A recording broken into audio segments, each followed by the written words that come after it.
नमस्कार, मैं हूं आपके साथ आमिर और इस वक्त मैं मौजूद हूं पृथ्वीपुर विधानसभा के ग्राम सिमरा में। ग्राम सिमरा में आज एक ऐसा चेहरा मेरे साथ मौजूद है, जो अक्सर सुर्खियों में रहते हैं, जो कभी अपने बयानों से सुर्खियों में रहते हैं, तो कभी तलवारबाजी से। धार्मिक कार्यक्रम हो या किसी भी तरीके के ऐसे आयोजन हों, उसमें ये नेताजी तलवारबाजी करते दिखाई देते हैं और कभी-कभी अपने मुख से ऐसे तीखे बयान दे देते हैं कि सुर्खियों में छा जाते हैं और जिले की मीडिया सहित प्रदेश स्तर पर उन्हें अच्छी टीआरपी मिलती है। तो आइए हम सीधा ज़्यादा कुछ ना कहते हुए भाजपा के वरिष्ठ नेता अनिल पांडे से आपको मिलवाते हैं। ये हमारे साथ मौजूद हैं इस वक्त। भारतीय जनता पार्टी के आप वरिष्ठ नेता हैं जी। और पिछली बार भी आपने विधानसभा चुनाव के लिए दावेदारी की थी, उपचुनाव में भी दावेदारी की थी, किंतु किन्हीं कारणवश आपका टिकट कट गया था। इस बार फिर चुनाव आने वाले हैं, तो सोचा चुनाव पे ही चर्चा हो जाए, फिर उसके बाद अगले सवाल होंगे। तो क्या लगता है दावेदारी अनिल पांडे कर रहे हैं इस बार? मैं निरंतर पार्टी की सेवा और जनता की सेवा कर रहा हूं। जी, अभी कोरोना काल में ये सब नेता गायब थे, कोई नेता नहीं दिखता था यहाँ पे। हमने कोरोना काल में करीब 1 लाख मास्क बांटे, भोजन के पैकेट बांटे, कच्चा राशन बांटा, पूरी बांटी और मास्क बांटे। सिमरा में हमने अस्पताल खोली, 50 पलंग की और व्यवस्था की। हर जगह हम कहीं हैजा पड़ा, जबा पड़ा हम सबसे पहले पहुंचे, कहीं घटना घटी हम सबसे पहले पहुंचे। और हमारी पृथ्वीपुर विधानसभा में वर्तमान में जो श्रीमान जी यहाँ स्थापित किए गए हैं, उनके द्वारा पूरी पार्टी को खत्म कर दिया गया है। अच्छा, भाजपा विहीन भारतीय जनता पार्टी विधानसभा पृथ्वीपुर बन चुकी है।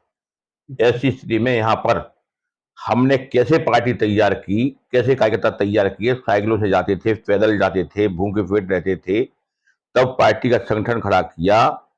और हमने 40 साल राम रतन चतुर्वेदी से मुकाबला किया, विजय सिंह राठौर से मुकाबला किया, कैसे गांव-गांव में संगठन खड़ा किया।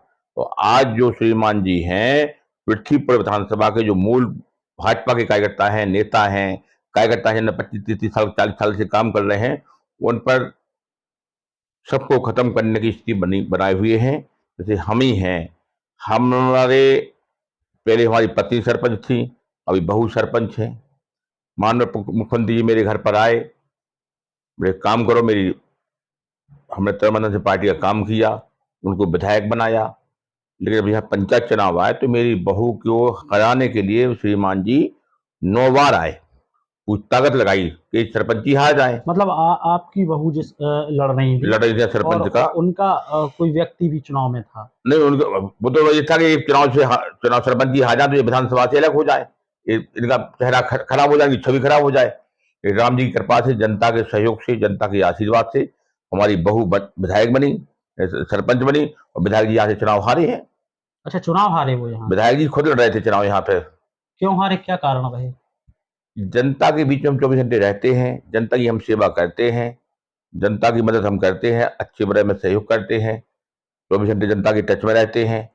और विधायक जी जो हैं, इन्होंने पिछला चुनाव लड़ा था पूरा से इनकी बहू ने सरपंच का। जी, तब हम विरोध में गए थे, तो इनकी बहू 12 से वोट से सरपंच की हारी थी। तो बदला लेने के लिए वो हमसे हमारी पंचायत में आए, लेकिन जनता ने हमारा साथ दिया। और हमने मध्य प्रदेश के मुख्यमंत्री के आदेश अनुसार, प्रदेश अध्यक्ष वी डी शर्मा के आदेश के अनुसार पार्टी की सेवा की। और तब से विधायक में, तब से वे हमारे ही पीछे पड़े, पूरी ताकत से पड़े, हर मामले में पड़े। वे ताला बजरवा दिए, सिमरा का हो या बीसागर का, जीवन का, मोहन का। स्थिति बहुत गंभीर है। अनिल जी, आप कह रहे हैं, आप बहुत बड़ी बात कह रहे हैं कि आपकी ही पार्टी के नेता, जिस भारतीय जनता पार्टी के संगठन की बात की जाती है, जिस भारतीय जनता पार्टी के उस कार्यकर्ता की बात की जाती है कि वो कार्यकर्ता सिपाही की तरह पार्टी के लिए काम करता है और पार्टी को सींचता है, जब निचले स्तर से पार्टी को मजबूत कार्यकर्ता बनाता है, उस कार्यकर्ता को दरकिनार किया दुख जाता तो दर्द तो सी बात है, एक कार्यकर्ता हमको बनाने में, एक एक कार्यकर्ता हमने मतदान केंद्र में बनाए हैं, किस हालत में आप हमारी आत्मा पूछो। रात को जा रहा है, दिन में जा रहा है, सुख में जा रहा है, दुख में जा रहा है, संघर्ष किया, जेल गए, कुटे पिटे लड़े, तब कार्यकर्ता हमने तैयार किया। तो आज हमारे कार्यकर्ता जयप्रकाश खरे हमारे पूर्व मंडल महामंत्री है? जी, मड़िया के हैं। हम जब मंडल अध्यक्ष थे पृथ्वीपुर के 2003 तक हम मंडल अध्यक्ष रहे पृथ्वीपुर के, जी, जी, और 3 हजार 4 में हम जिले के महामंत्री बन गए। तो मंडल अध्यक्ष के समय जयप्रकाश खरे हमारे महामंत्री थे और पृथ्वीपुर तहसील में 20,000 अतिक्रमण हैं, लेकिन जयप्रकाश खरे को ही एक नोटिस दिया तहसीलदार के माध्यम से, विधायक के इशारे पर कि मकान गिराओ। तो अगर ऐसा हो रहा है, भाजपा के आपके ही कार्यकर्ताओं को परेशान किया जा रहा है, तो आप लोग भारतीय जनता पार्टी से जुड़े हैं। आपने जैसा कहा कि मुख्यमंत्री हों, मध्य प्रदेश के आपके अध्यक्ष हों, वह लोग भी आपके यहाँ आते हैं। तो आप लोग ये बात संगठन स्तर पर नहीं रख रहे? संगठन पे अपन ने सबको बता दिया है। अभी पिछले महीने हमारे ड्राइवर का मकान गिरवा रहे थे, संगठन को बता, संगठन के लोग हमारा सहयोग करते हैं, हमारे प्रभारी मंत्री जी सहयोग करते हैं, संभाग के प्रभारी हमारे मुकेश चौधरी जी सहयोग करते हैं और इनके सहयोग से ही यहाँ थोड़ी क्या कहता है, अभी हम लोगों में जान है। जी। प्रभारी मंत्री एवं संभाग प्रभारी मुकेश चौधरी जी सहयोग करते हैं आप कह रहे हैं और हमारे संगठन के जिलाध्यक्ष जी हैं, जी। इनका इस विधानसभा में सहयोग इसलिए नहीं है कि वो स्वयं प्रत्याशी हैं, स्वयं दावेदार हैं, वो थोड़ी चाहते कोई दूसरा ब्राह्मण नेता हमारा जिला अध्यक्ष मायना अखिलेश यादव, वो विधायक के दावेदार हैं, टिकट मांगते हैं, तो वो चाहते हैं कोई ब्राह्मण नेता सब खत्म हो जाए, सिर्फ ब्राह्मण नेता के लिए हम ही बचपन नवाड़ी में, जिससे कि यहाँ से स्वामी को टिकट मिल जाए, हमको मिल जाए नवाड़ी से टिकट। नहीं, आप शिशुपाल की बात कर रहे हैं, आपके यहाँ के वो विधायक हैं भाजपा के, आप कह रहे हैं वो भाजपा के लोगों के खिलाफ काम कर रहे हैं, निरंतर कर रहे हैं, भाजपा के खिलाफ काम कर रहे हैं, निरंतर कर रहे हैं। पार्टी को नुकसान नहीं है, भाजपा का नुकसान नहीं हो रहा है? अभी तो पार्टी वालों को चिंता करना चाहिए, भली आज स्थिति तुम जैसी कर रहे हो, जो हमसे कायदा टूट जाएगा, जैसे कैलाश प्रसाद दिगवार के हैं, ये पूरा परिवार हमारा भारतीय जनता पार्टी का था और पूरी ताकत से हमारा सहयोग हर चुनाव में करते थे और हमारे अच्छे व्यक्ति विधायक द्वारा को परेशान किया गया, उन पर आक्रमण किया गया, कई बार उन पर हमले किए गए, झूठे प्रकरण दर्ज हुए, मजबूर उनको पार्टी छोड़ना पड़ी, कांग्रेस से वो कार्यकारी अध्यक्ष बन गए। ऐसे कई हजार नाम है ऐसे विधानसभा में, पृथ्वीपुर के मंडल अध्यक्ष हों या जीवन के मंडल अध्यक्ष हों या गोविंद सिंह घोष बड़ा गांव के दगोड़ा के मंडल अध्यक्ष हों या प्रियों यादव नादिया हों, सब एक पे एक सब प्रियों यादव की शिकायत कराई, रंजीत यादव की शिकायत करी। मैंने दुख इस बात का है कि तो पार्टी के लोगों को कोई तुम पीछे पड़े हो, पार्टी को तो कागजों को तुम खत्म करने की उतारू हो। ऐसी स्थिति में हमारा प्रदेश के संगठन वालों को हमने बता दिया और बता भी देंगे फिर से कि अब की बार अगर आपने इनको रिपीट किया, हमारा लक्ष्य है स्थानीय प्रत्याशी आप किसी को भी दो, हमको मत दो, अगर हम बुरे मत दो, ले स्थानीय प्रत्याशी आप पृथ्वीपुर से उतारोगे तो भारतीय जनता पार्टी जीतेगी, हम दावा करते हैं। तो अगर आपने बाहरी प्रत्याशी हमारे यहाँ थोपा, तो जब आप थोपोगे तो परिणाम गंभीर निकलने की 100% उम्मीद है। मतलब स्थिति ठीक नहीं है यहाँ भाजपा। तो 2018 में जो स्थिति थी भाजपा की, 3 प्रांतों में एमपी टॉप किया था, वही एमपी टॉप फिर होगी यहाँ भाजपा की। तो विधायक से परेशान है, भाजपा के लोग ही भाजपा के विधायक से परेशान। वो सापा के नेता हैं, सापा स्टाइल में रहते हैं। अभी मुलायम सिंह यादव जी एक्सपायर हुए थे, तो उनकी शोक सभा में हमारे विधायक जी रोने लगे थे, आंसू आने लगे थे। अच्छा। तो उनकी अंदर आत्मा भी सापा है, भाजपा नहीं है 1% भी। तो सापा उनके घर से, परिवार से, दिल से निकली नहीं है, उनकी विचारधारा सापा की है, भाजपा की विचारधारा नहीं है, संघ की विचारधारा नहीं है, इसलिए विचारधारा के अनुरूप वो काम कर रहे हैं। पार्टी के हमारे चारों मंडल अध्यक्ष परेशान है, मतदान केंद्र कार्यकर्ता परेशान है, कोई सुनते नहीं है।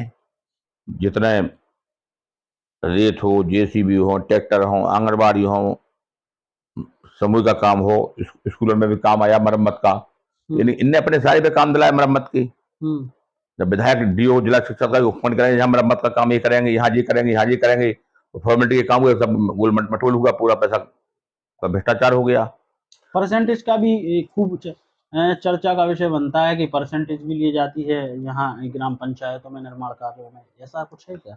अब भैया तुम समझाना तो क्षेत्र की जनता समझाना, हमने आपको बता दिया कि जैसे एक कार्यकर्ता बनाने में हम लोगों को पूरा जीवन लग जाता है, तब हम कार्यकर्ता बना पाते हैं। और आज कार्यकर्ताओं पर जिस प्रकार से दोहरी नीति चल रही है, इससे पार्टी को नुकसान है, हमें नुकसान है। आने वाले समय में चुनाव का विधानसभा को है, लोकसभा को हो, जो कार्यकर्ता हमने टूट जात, अलग हो जात, वो स्थायी हो जात, तो उसको जोड़ने बहुत मुसीबत आती है। अभी आदमी बड़ा भयभीत है यहाँ पे। अच्छा। विधानसभा में। तो बहुत भयभीत है तो आदमी। सरकार कैसे आएगी भाजपा की? अगर प्रत्याशी बदले गए तो सरकार 100% आएगी, और प्रत्याशी बदलेगा तो 50% भाजपा ही जीतेगी, दावा करते हैं हम। प्रत्याशी उन्होंने वही कर दिया, फिर विधायक टिकट दे दिया। अब फिर तो यार जनता क्या कहती है, कार्यकर्ता क्या कहते हैं, जनता और कार्यकर्ताओं की स्थिति क्या बनती है, क्या रुख बनता है, फिर निर्णय लिए जाएंगे उसी समय।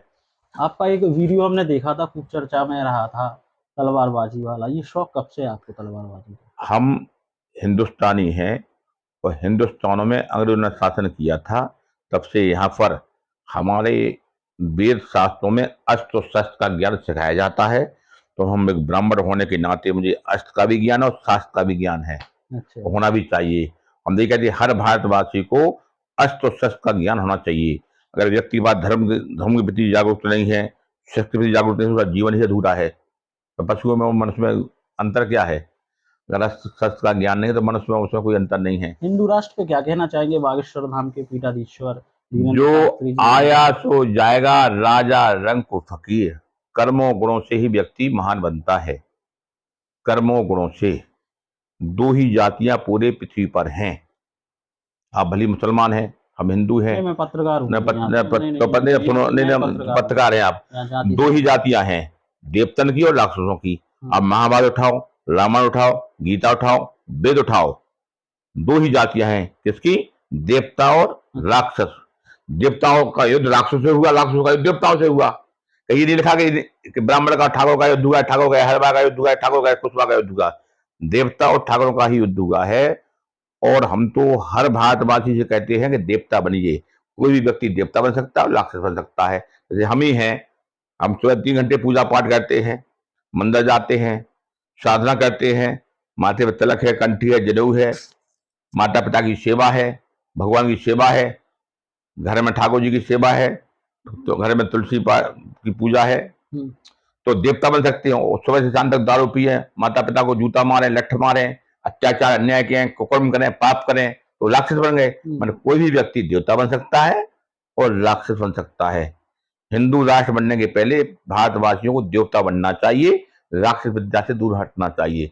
आचार विचार संस्कार रहेंगे तभी आगे समाज और हिंदू राष्ट्र और हिंदू बढ़ सकते हैं, और सभी समाजें बढ़ सकती हैं। और जब तक आचार विचार संस्कार नहीं, जब तक बढ़ने का कोई सवाल ही नहीं उठता है। बहुत बहुत धन्यवाद। तो ये थे हमारे साथ भारतीय जनता पार्टी पृथ्वीपुर विधानसभा सिमरा के वरिष्ठ भाजपा के नेता, जिन्होंने बड़े लंबे समय से भाजपा में काम किया है और एक कार्यकर्ता के तौर पर उन्होंने काम किया। संगठन की तमाम जिम्मेवारियां उनके पास रहीं, और जब देखा भी ये जाता है कि जब चुनाव का समय आता है तो मध्य प्रदेश के मुखिया शिवराज सिंह हो, संगठन के बड़े बड़े लोग हों, और अनिल पांडे को साधने में लग जाते हैं। उनको ये लगता है कि अगर अनिल पांडे अपने रास्ते से अलग चले जाएंगे तो हो सकता है यहाँ भाजपा को बड़ा नुकसान। और इन्होंने हमसे चर्चा की, और तमाम वो सवाल हमने इनसे किए, और उन्होंने बड़ी ही बेबाकी के साथ उसके जवाब दिए।